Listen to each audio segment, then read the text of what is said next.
Lishani Mwebantu Andy, it's your boy Chiz African Appetite. Hope you're blessed, hope you're well, and above all embracing life. Welcome if you're new to my channel. Remember, if you're feeling the vibe, please like, share and subscribe. Help a brother live to eat, not just to stay alive. I'm here to try and create a community so we can all grow. So don't forget to hit that bell icon for all my latest video. In this episode, I'm honoured to be travelling to Kunta Kinteh Island and finding out the significance of the root story, Alex Haley, and the whole significance of the slave trade on the country of the Gambia.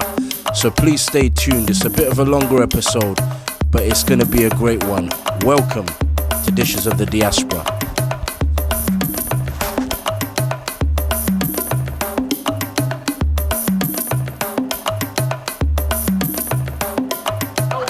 How we are, this is the really Gambia experience. Now we were in the Gambia. This is how we love our country. This is how the people travel as more, yeah?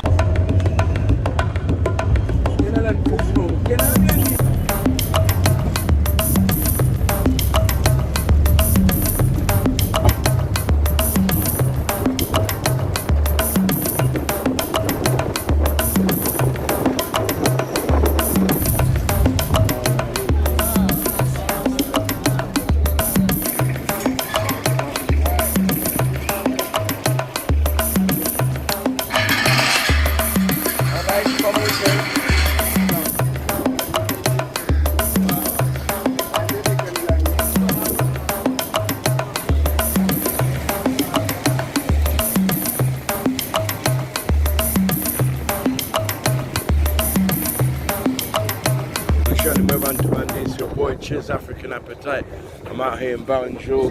I'm just by the ferry port here. We're going to what is known as Kunta Kinteh Island. So today's quite a special day. We're going on the Roots tour, finding out about the Alex Haley story and about Kunta Kinteh and the significance with regards to slave trade and with regards to this country of Gambia, really. Also, we've got a tour guide with us, so we've gone the official route as well. So hopefully we should be getting quite a bit of information about the area, about its significance, about the history, and hopefully get some food along the way. We've actually missed the first ferry that has come through, and there was quite a bit of commotion at the front because apparently the president is boarding a ferry as well today from the same point. So obviously there's some protocol that needs to be followed, and he needs to go through before we actually board our ferry. So I think we're going to stop and get like a little light something to eat, and then we'll take it from there.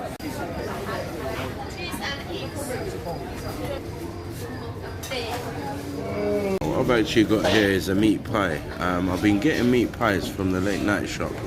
This one's got a slit in the middle, and it seems to be revealing what is inside there. I can see quite a bit of veg, quite a bit of meat. But yeah, this meat pie is piping hot.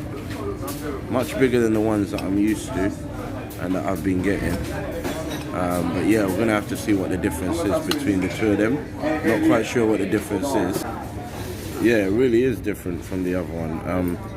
Not sure what the meat is. I think it's beef. It's either beef or chicken. Like I said, it's piping hot at the moment.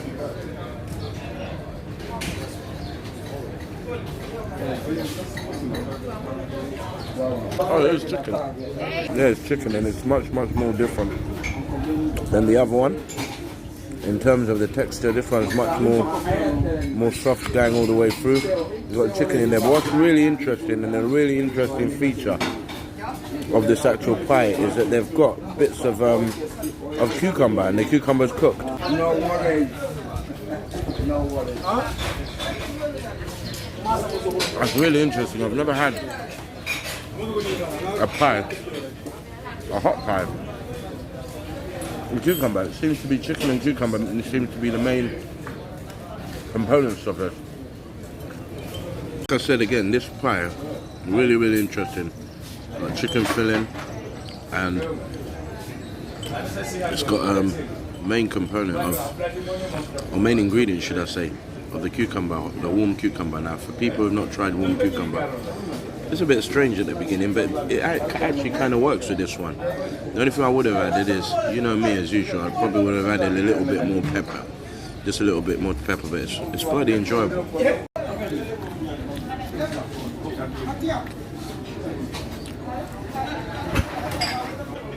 This filling is definitely going to keep me for the rest of the day.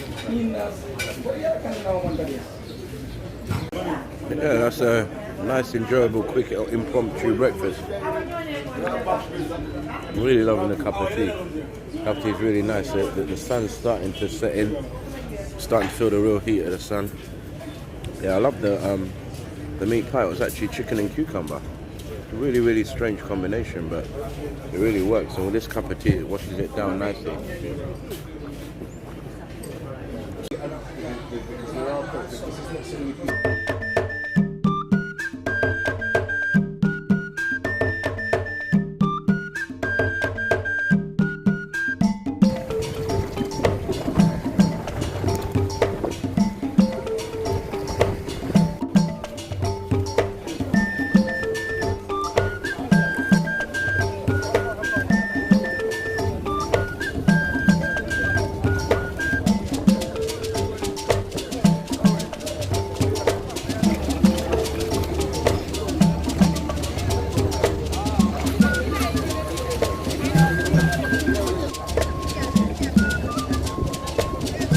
Yeah, we're here at the port now. The ships come in, and those are the passengers getting off who've obviously come from where we're going. So they're gonna come off the ship, then we're gonna get on it and take the ferry crossing across to Kunta Kinteh Island. So yeah, so finally our journey's getting on the way. We've been here about an hour, had some light breakfast because we missed the earlier ferry. We're gonna get this ferry, and then I think we're going to go to some local villages and just see how they live and see what's going on there. And then from there, I think we're going to take a small boat. It might not even be a motorised boat, across the Kinte Island, and then see exactly what it is that we're going to do and discover out there. So yeah, next shot you'll see will be on the boat.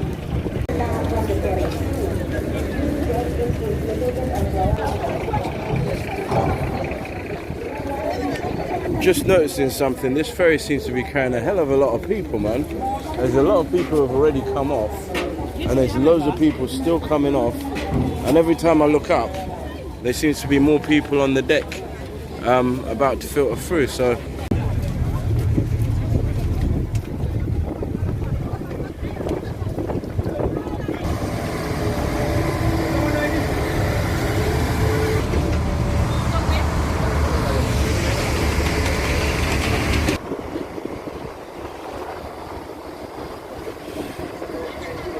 yeah, we're finally on the move now, so the boat's now heading out the port and starting to make our journey.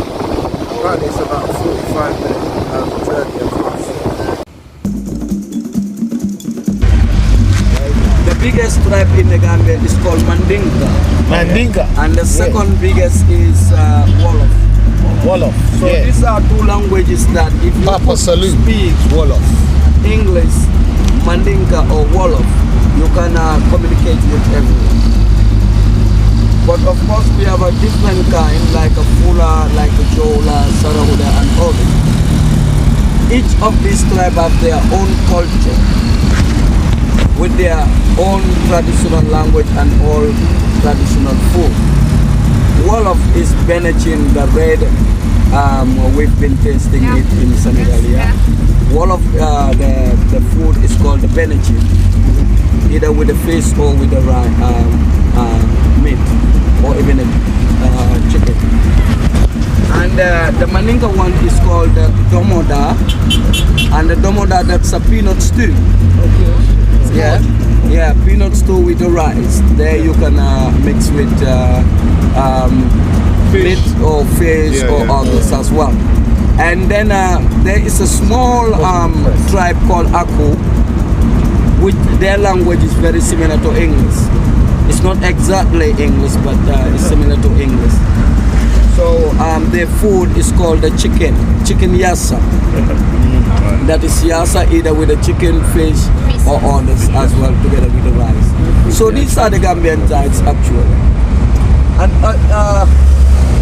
in the Gambia, the people are very, we are not having any conflict of religious problem or the political problem or what. Gambia, we have a two type of religion, the Muslim and the Christians. Yeah. And we all sat together, we all eat together, we put on the same clothes. So very difficult to see who are Christian and who are Muslim. That's good. Yeah. So it's only when you go to pray. What? Only difference is when you go to pray. Yeah, that is Friday. You will see people with long trousers. You remember this way go to Senegal, and now this way go to Gambia. On Friday you will see the long dress where the men's wear. But even the Christians, when they go into the Sunday church, they have to wear that long dresses. So that's why it's difficult to know exactly. So we're just here in the 4x4 on our way to Kunta Kinteh Island, going through the countryside here, and it's quite a welcome relief because the last few days it's been mighty hot. I think the weather is the lightest it's got is about 32 during the day, and in the evening sometimes it can stay around about 28, so it's been mad sticky. But yeah, this is a welcome breeze. It's much cooler here in the countryside. Then in terms of logistics, we're actually in the north of Gambia. I've been informed we're in the north, so that's where you'll find Kunta Kinteh Island, where we're going to. We're going to go through a local village, hopefully see some locals there. I've got some sweets here because apparently it's a good custom to greet the local kids with some sweets and sort of stationery and whatnot that they need for their school. So I know a couple of us have got some pencils on board as well. So yeah, we're just keeping going. I don't know what time it is now, but we have been traveling for quite a while. But I can't complain in terms of the landscape and what I'm seeing. Yeah, I'm perfectly happy, and yeah, I'm not even hungry at the moment. And all I've had is that sort of chicken and cucumber pie by the port there.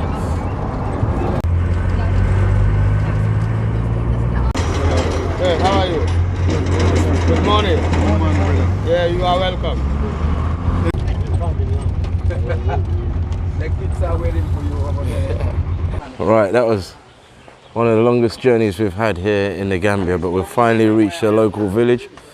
We're near Kunta Kinteh Island, and we've got a tour guide who's there. Apparently he's going to tell us what is going on.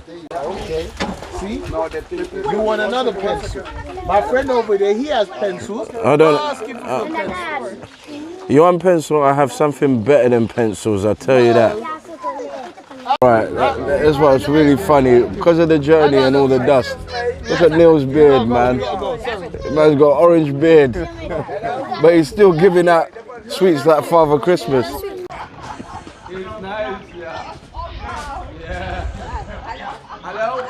How we are, this is the really Gambia experience. Now you're in the Gambia. This is how we love our country. This is how the people travel as more. Yeah. The man you're looking just left hand side on me is the village official guides, which are trained by the government. Oh, okay. They don't allocate them paid, but of course all around they will go with us and tell us all the history. At the end of the day, if you have anything for the tip, that's what he will be appreciated. Of telling you all the history, everything about Kunta Kinteh, route, Juffureh, and everything. So thank you very much. It's Mr. Tal, and Mr. Tal will tell you all about the thing. Thank you, nice. So we are visiting two communities. Juffureh is this one, is the home of Kunta Kinteh, and Albreda is a sisterly village. So these two communities are typically Mandinko villages, you know, and these communities became the most affected ones during slavery in the Gambia. You know, because slavery was a global institution, it was going all around the world. But also in the Gambia, this is where everything was been taking place. So this place was a big marketplace, you know, occupied by the Portuguese, British, French, and Dutch people. You understand? And then the Atlantic slave trade is also said to be the largest forced migration of people from one continent to another. You know, and the trade lasted for 400 years. It involves about 10 colonial powers and then numerous local legislatures. So it was accepted by both sides, where doing the trade, you know. And the most important community in the trade is slaves. Slaves are the most important communities in the trade. Why? Because of the plantations. So that means the Atlantic slave trade came about because of the plantations. Understand? In 1492, according to the European history, this is not the history that is in Africa, but in the American history, they said Christopher Columbus discovered America. So it was since that time, then America was occupied by Europe, and they make plantations in their colonies, and they need cheap human labor because there was no industrial revolution. So, but when they went to America, according to the sources, there were the Red Indians were there, you know, and they enslaved these Red Indians, and the population of the Red Indians was draining because so many of them died from tropical diseases, also from the harshness of the labor force, you know, and so on. So there they make suggestion where to get stronger people, and then one of the bishops called Las Cassias, who was a Portuguese bishop, suggested Africa, because he already have a lot of information about Africa. You understand? Because the Portuguese were the first to start slavery, first Europeans to start slavery with Africans. Yes. So this is why they became the first Europeans to enslave the Africans. You understand? So this is where the trade began. You know, so when they come to Africa, they took a lot of people. So Africa became the only source of forced slave labor.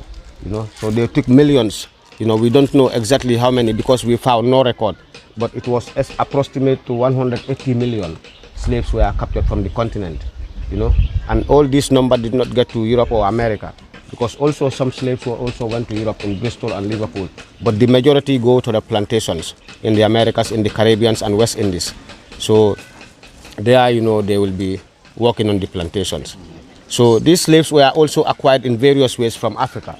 When the traders were coming, they brought along manufactural goods. They brought tobacco, sugar, firearms, metal wires, alcohols, mirrors, and when they come, they exchange it with cargoes of slaves. So there are also kings, some kings in Africa who are also dealing with the Europeans. So they sign treaties, you know, and they allow the Europeans to come and trade in their region. So this is why the North Bank region became the most affected region in the whole of Gambia, because the king who was then here was also taking part in the trade, you know. So this is why this place became a major trading center, you know. Yeah, also because we are also very opposite to the island in the middle of the river. It's now called Kunta Kinteh Island, but it used to be known as James Island. So that island became the most important site of the history of slavery, because that island also became the biggest collection point and also the final point for the Gambian slaves, you know. So from this island they will ship them to Gore in Senegal. You know. But like I said, you know, some slaves were also kidnapped and raped. So it was not only by trade, you know, because with trade they were not able to get as enough as they want, because the plantations were expanded to the West Indies and the Caribbean. So they need more. So this time around when they come, they go and kidnap people. You know, they attack villages. So many villages along the coast were devastated because of frequent slave attack, and a lot of people were displaced because people ran away, you know. When they attack this village in the night, they burn the local houses, you know, and when people run for safety, they will capture as many as they can, and they captured from all categories, from men, women, and children. Anyone they could lay hand on, you know, he will be taken, you know. Yeah, so they will only realize that what happened to you, whether you are handicapped, that will be clear on the island. When they pick you on the island, you know, there they will examine them, and they choose the best ones for the journey, and the weak ones are thrown in the water, you know. Yeah, and the most horrible part of the journey is when they took them to the Middle Passage across the Atlantic Ocean. Because you don't know you know? if you're coming back. Yeah, there it was approximately anywhere from 13 to 33% of the slaves in the boat perish because of the conditions, because of diseases, also because of mental sufferings, also because of the roughness of the sea. You know, they get seasick. Also because they are overcrowded, sometimes they have to throw some of them in the water to minimize danger. You know. Yeah. So when they arrive in the Americas, they are sold in different areas. Some goes to the Caribbean, the whole family is separated. You know, they take the father in the Caribbean, the mother in the West Indies, the child will go to Bristol or Liverpool. You know, so they have no contact, their identities will be changed, you know. So they lost everything from what they brought from Africa, you know. Yeah, they lost everything. That's why you are here. But when they come, they can. Yeah, they can. Yes, we can. That's why we're here, because that's my ancestors. Yes, yes. It was not your fault. No, it's Yeah, not. it's nobody's fault. Absolutely. Absolutely. Yeah, so the trade goes on for 400 years. In 1807, a law was passed in Britain. The British became the first to pass a law to abolish the trade. But also they do this because they became also the first countries in Europe to be industrialized. So the Atlantic slave trade came to an end because of the Industrial Revolution. So this is one of the major factors that brought to the abolition. But it was not because of humanitarian ground, you know, because the slave masters were a lack of human feeling, and the black people were not then regarded as human beings because the way they were treated. Savages, Yes, call us. you know. So this is what happened. So when they abolished the trade, it was only the British who took the role to abolish it. But the other nations like the Portuguese, the French, the Dutch did not pay attention to the law.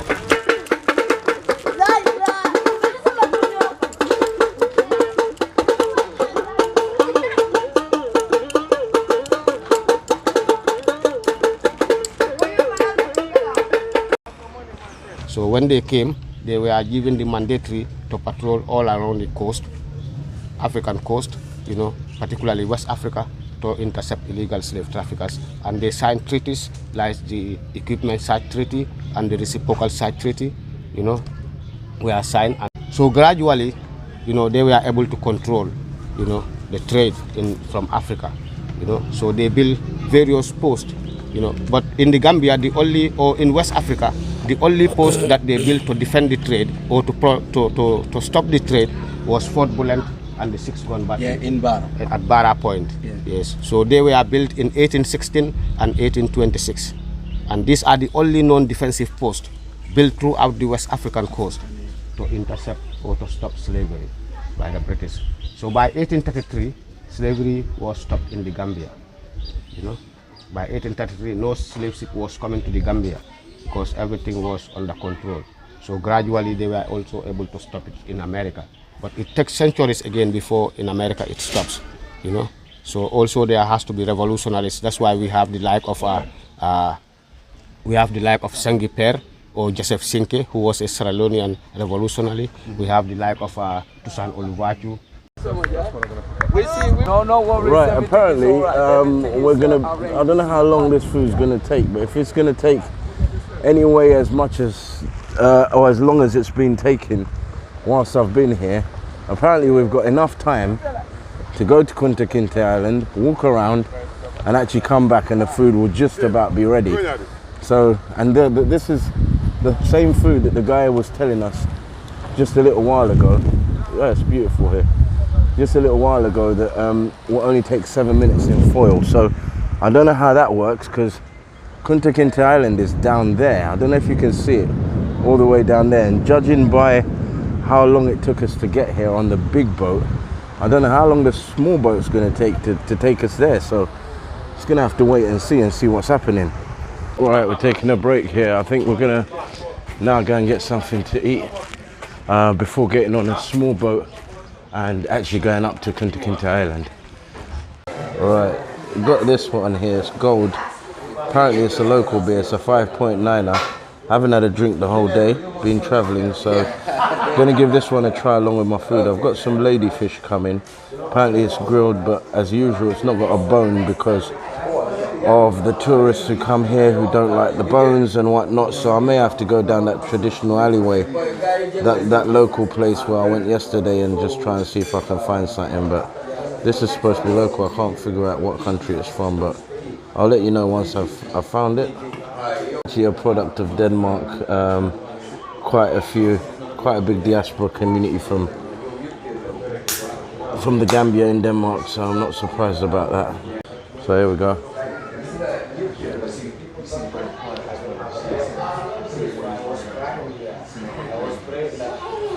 Oh, that tastes like a Pilsner. Yeah, it tastes like a strong Pilsner. It's a 5.9er, so it's not for the faint-hearted. Oh yeah, about the do-rag. Where we was traveling, and you may even see on my face, where we're traveling a 4x4 Jeep on the way here, it was open at the back, and we went through a lot of dusty African roads, and I tell you what, yeah, everything just went orange from my shorts. So I put this on my head just to protect my hair, because I haven't really got time to be untangling it all and washing it and whatnot. But yeah, we're gonna have something to eat, document that, and then I believe we're gonna get on a small boat and we're gonna go to the actual island, which used to be known as James Island, but obviously now is known as Kunta Kinteh Island.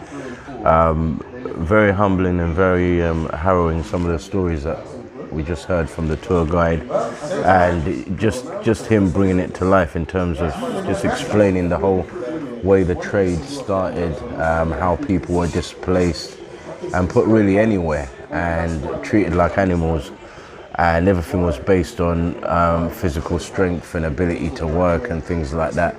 And then the worst thing I'm hearing as well is with regards to the disabled, people who are overcrowding the boats, who are actually just thrown over shore, like a disposable item really. I felt very emotional in there, and there was a lot of anger going through me as well. So I don't know, in the comments below, if anyone can just state what feeling they got coming here. It's very difficult to explain, and I don't think it will quite kick in until I've left this place. I mean, you hear a lot of stuff about slavery, about the way it was abolished and so forth.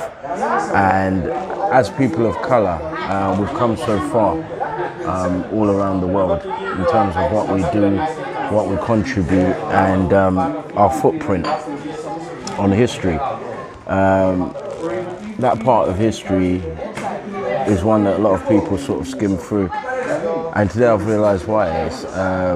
When you actually revisit how this thing happened, and when you look around and you actually realise that these were human beings, these were families, these were children, these were people who were settled in their countries and their nations, but because of greed and sort of commercial expansion in the West and beyond, they were just seeking cheap labour, not even cheap labour, because cheap would mean that you're actually getting paid and you've actually had a choice. But that was different. But yeah, so I'm going to eat my food, document that, and then we'll keep moving on. It's going to be a real adventure because we're getting on one of these boats, yeah. Man like me, I'm not even a good swimmer. And this seasickness thing, I don't know if I'm going to suffer from it, because remember, man's just having a beer at the moment, so it's quite political around here now. Well, my situation is political because I need to get into that boat. Look, that's where we're getting into, right there. Okay, let's go. African Appetite, pray for me, Bantu Belly Star. And remember, if you're liking the vibe, please like, share and subscribe.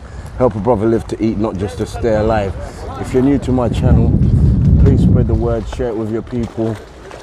Yeah, man, this is what I do. This is what I try and bring you.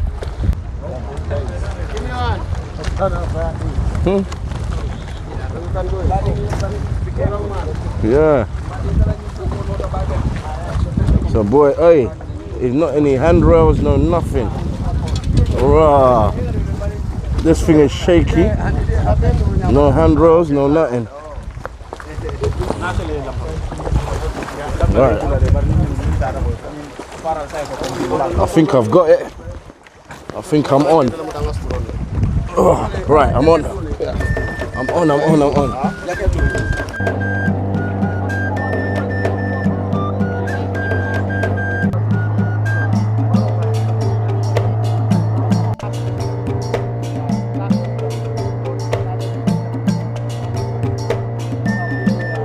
Right, this boat is rocking now, and starting to feel kind of sick. I don't know whether or not it's the beer that I've had, or if it's the water, but yeah, I can't wait to get to the island now.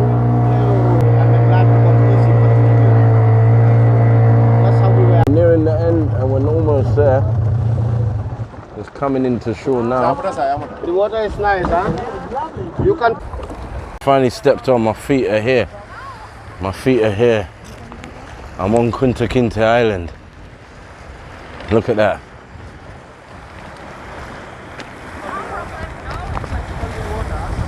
As you can see there in the background, that's where we've come from. Lishani Mweran Tuwandis, your boy Chiz African Appetite. Hope you're blessed, hope you're well, and above all embracing life. I'm out here in Kunta Kinteh Island. whereas in Gambia to be exact, and we've just come to what used to be known as Jamestown. This little island here used to be known as Jamestown. It's now known as Kunta Kinteh Island. For all you guys who have seen Roots and the film, it's all to do with the story of Alex Haley and Kunta Kinteh, and this island is significant in terms of that. So we're just going to walk around here with the guide, and he's going to talk us through exactly the significance of the island, how it came about and so forth. And then we're going to go back and we're going to go and eat some food on the main part. We drove up to the, we got a ferry up to the north of Gambia, came off at the port, and we drove for about an hour through the countryside, and then we went by the sort of villages, gave some sweets out to some kids, which was kind of nice. But now just maneuvering, going through the island. First time in Gambia. I'm from Zambia. You're from Zambia? I'm from Zambia, yeah. And when they bring them from inland, because there was no transportation, so they can only endure a forced march. So they tie them with shackles, and they will make them to march from where they are captured from to the riverside, where they will be transported on the island. So during this walk, because these people can be captured 300 or 400 miles away from here, so they have to walk, you know, and this walk may took them 2 to 3 nights before they completed. So many of them, half of the slaves on the rope died because of dehydration, you know, because of hunger, because of lack of water, you know. So they died from different causes, you know. So if you collapse, they just untied you and left you behind and continue with the rest, you know. Also, the family will be separated in America, for example, like I said, you know. So they will, because they will not like to keep them together, so that they can, because they think they will speak to one another. Because the children, yes, the children and the mothers used to be together, and the men used to be separate. Exactly, exactly.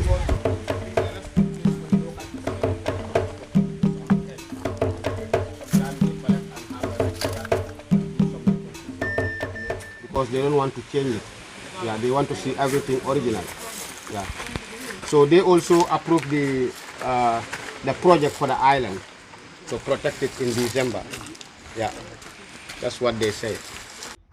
Called St. Andrews Island when the Portuguese controlled the island. That was around 1456, and it was named after the Portuguese sailors who died here, and was said to be buried over there where the cannon is. So then they decided to call the island after St. Andrews Island. So in 1661, it was captured by the British. So the British, when they captured the island, they named it after the then King of England, King James II. So this is why the island is called James Island. And recently, in 2011, you know, this, the Ministry of Tourism and the stakeholders came together to suggest a new name for it, and then they came to suggest Kunta Kinteh. So they decided to call it Kunta Kinteh Island. So almost all the men pass through here in order to be brave. Yeah. So also, no one is allowed to go out to ease yourself. Everything is carried out here. So the smell is unbearable. The conditions. So this is where they kept people who they want to break. Yeah, who don't want to. Yeah. So they want to break them mentally. Yeah, to break them mentally and physically. Because they give you little food just to keep you alive, and you have no access to nothing. You don't even have enough air. And it's mostly the men who came in and here. they bring in many at one time. They can bring up to 20 at one time, you know. So yeah, it's quite harrowing, the story, what the guide was telling us.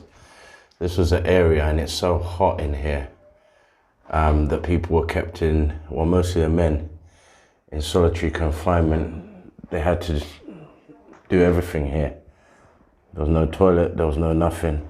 The only vent for air was through there, and it was to break them mentally, because they were considered as the most aggressive slaves, the ones who wouldn't conform and wouldn't listen. Man, it's deep.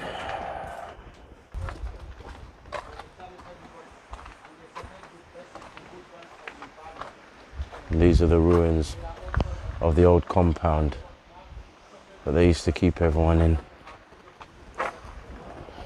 And that's the vent window for where I just was, in the little solitary confinement cell. And like the guide said earlier, where we're just coming from is where mainly the men were kept, with the women kept apart from them. This is where they will stay during the daytime. Kinte also passed through this island. So this island became the most important site of the history of slavery. And its importance also lays on its strategic location in the middle of the river to control the waterway. So it became the biggest collection point. All the slaves are kept here, and they are kept for a period of 2 weeks. You know, by 2 weeks they have a large collection because they only need 500 slaves. So in 2 weeks they can collect up to 500 slaves and keep them here. Wait for the ship. When the ship came, they will put them inside and transport them to Gore Island in Senegal. So Gore is said to be the largest slave port in the second largest slave port in West Africa. And also Gore became the final picking of West African slaves. So the largest port in West Africa is located in Ghana. It's called the Cape Coast Castle or the Alminia Castle and St. Antonio. These are the largest ports. And this is where the largest segment of West African slaves come from. Yeah, I'm quite speechless as to what I'm hearing and seeing today. And in terms of the actual land space here, it's only about a couple of k's wide and a few k's long. And the reason being is because over time, obviously, the tide has risen and the island has become smaller. But it doesn't deter from the fact that this place was just used, or should I say abused, for the betterment of one human race and to the detriment of another. And the historical scars are still evident, not just here, but indeed all around the world, because the story of black Africans, when you talk about the diaspora and you talk about displaced people and you talk about where they came from, how they arrived to where they are now, this is unfortunately where it started for a lot of people. Oh dear. I was just explaining to the guides that since I've been here, there's a lot of baobab trees, lots of baobab, but I actually haven't enjoyed the juice whilst I've been out here. He's told me to come by his office tomorrow. We'll have a glass of baobab juice together, so that might be a plan.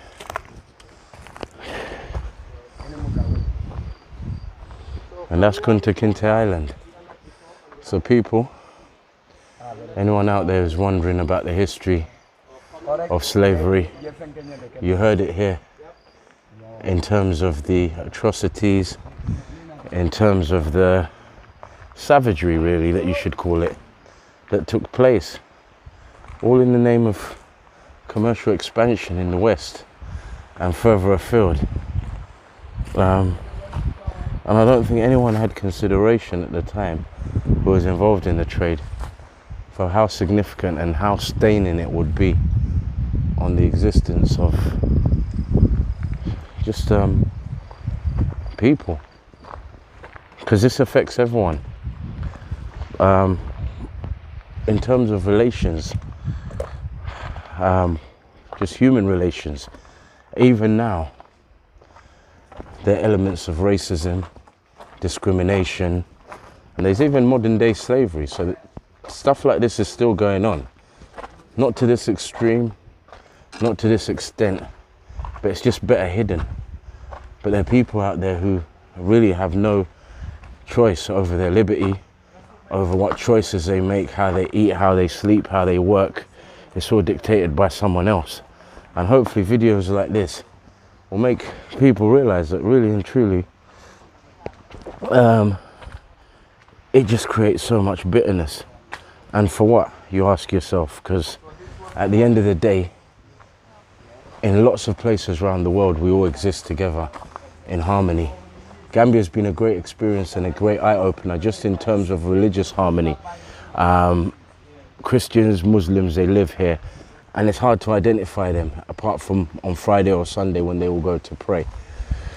So that in itself, and examples like that, is things that we need to sort of keep hold of and sort of try to grasp and try to just embrace as human beings. Because as human beings, where are we going to actually end up if this continues? If behavior like that continues and views like that continues, where one person, because of the pigment and the tone of their skin, is considered inferior to another. Yeah, I'm speechless. And overwhelmed, I won't lie to you. Very, very overwhelmed.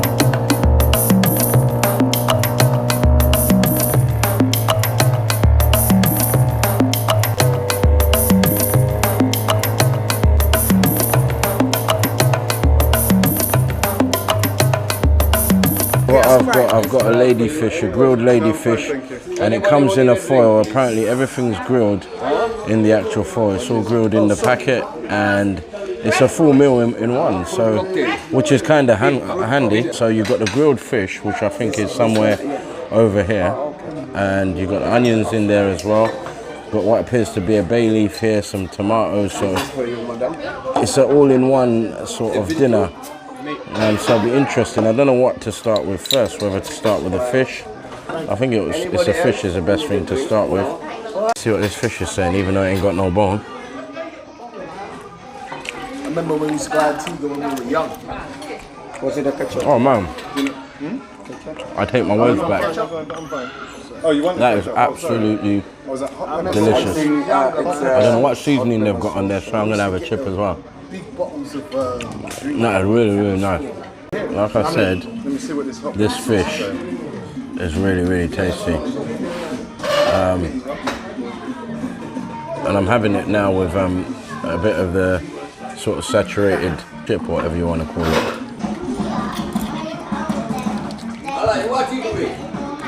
Yep. The chip has soaked up all the flavour of the fish. No, it's interesting the way they do this all in one, but it works, though. Just like a full meal. And thank God as well, we've come back and it is actually piping hot. We weren't lying, it is actually just ready as we've come here. And get some of them onions here. One thing I've been impressed about here is the onions. All the dishes have ample amount of onions, and I love onions. I love the tomato, the Gambian tomato, so sweet. I like the green ones as well, really sweet. And I like the cucumber. Right, time to switch it up. Finally got a different sort of chili sauce here, so hopefully that will be different from the one that I've been having lately, which is the sort of mustardy based one. But I'm just going to go in on this and just put it all over my food. I just need some sort of heat. Go in there with some fish as well.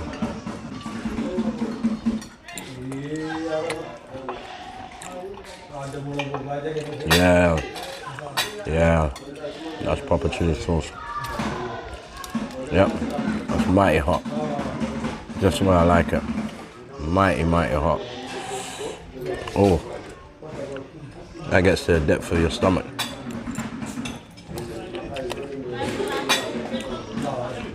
That's just made my dish. Oh.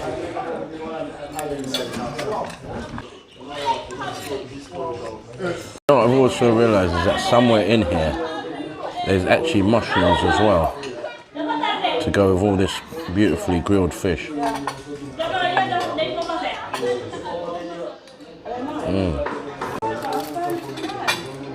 Right.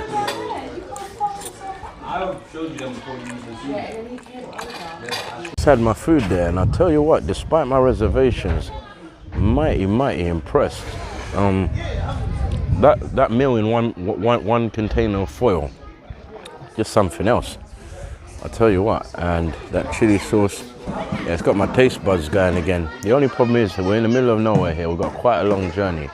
I'm in two minds whether to get a beer or to get some water, but I definitely need something to quench this first.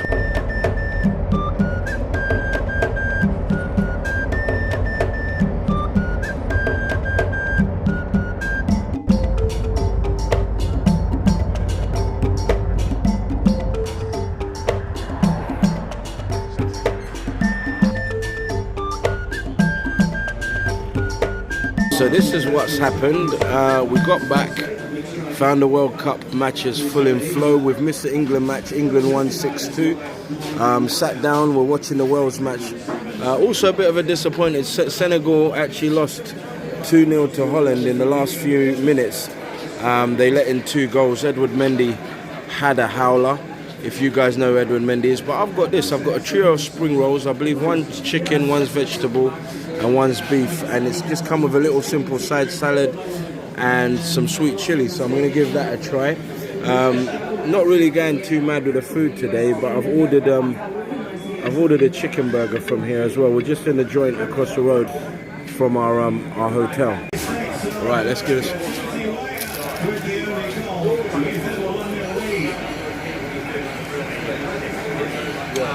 I think this one may be beef.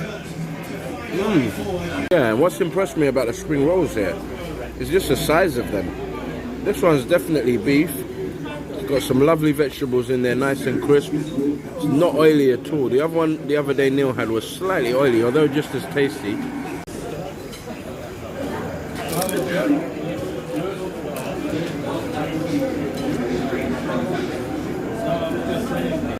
Right, gonna try and figure out what the second one is.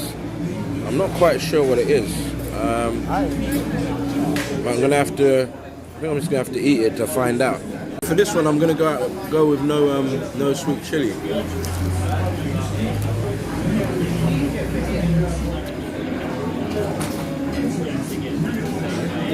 I think that one's a chicken. I'm not sure. I'm not quite sure. I'm gonna have to have another look at it. It tastes. This one tastes beefy as well. Right, so trying to figure this out. I don't know what it is. You can see like wraps of meat in there. I've tried it already without the sauce. I'm gonna try it with the sauce. Je nécessite, thank you. Je nécessite un lighter, s'il vous plaît. Right, there were 3 and now there's 1.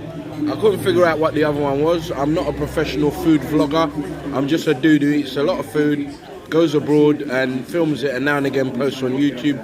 So please excuse me, people, but if you're liking the vibe, please like, share and subscribe. Help a brother live to eat, not just to stay alive. Man like Chiz, I'm going to eat this spring roll. I'm not even going to review it. I'm just going to tell you whether it's tasty or not. I'm not going to tell you there's beef. I'm not going to tell you it's chicken. I ain't no Gordon Ramsay.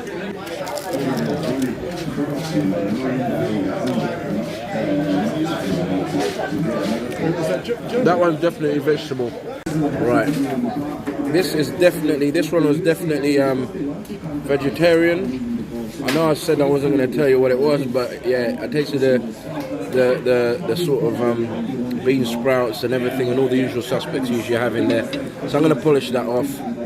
Right, that's what Neil got. He got a vegetable moussaka. What's that in the bowl? Wedges. Oh, okay. Some potato wedges. And I've got a side of vegetables as well with some broccoli and carrots. Okay, so there's broccoli and carrots. I carrots. killed most of them because I'm hungry. No, it don't matter, man. Right, this is what I've got. I've got a big old chicken burger, and it is a big old chicken burger. Sorry, the lighting on my phone, my camera has actually gone off. So we're just gonna have to roll with the way it is. It's got onions in here. I've just taken off the hat. I'm gonna dress it up with some sweet chili, I think. So I'm gonna go on with some sweet chili. And then the only other thing I'm gonna put on there is some mayonnaise. I actually had this burger the other day, and it was a very, very, very enjoyable burger. It was an enjoyable burger. But today, it's come with an extra thick. If you can see the size, can you see the size of that bun? I don't even know if I'm going to be able to pick it up. Right, pick this bad boy up, and it is a huge, huge thing. Look at the size of it. It's a huge. I don't know whether.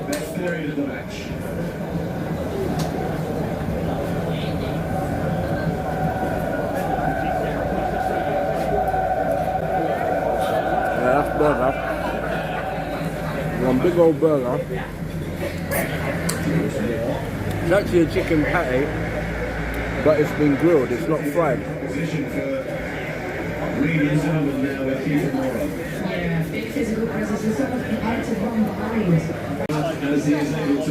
Yeah, it's a very tasty and delicious burger. And what in fact makes this burger is the crispness of the vegetables, the onions, the tomatoes, everything in there. It just all goes well. I'm loving this bun as well. It's kind of crunchy on the outside, the bun, but it's nice and fluffy on the inside.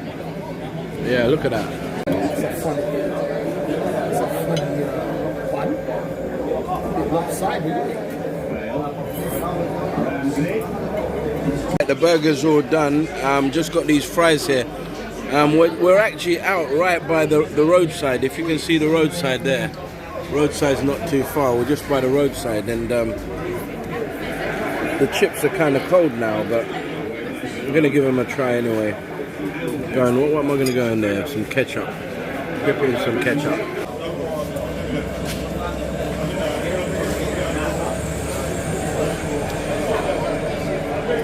One thing, the chips here have all been good. Once again, thanks for watching, and remember, if you're feeling the vibe, please like, share and subscribe. Help a brother live to eat, not just to stay alive.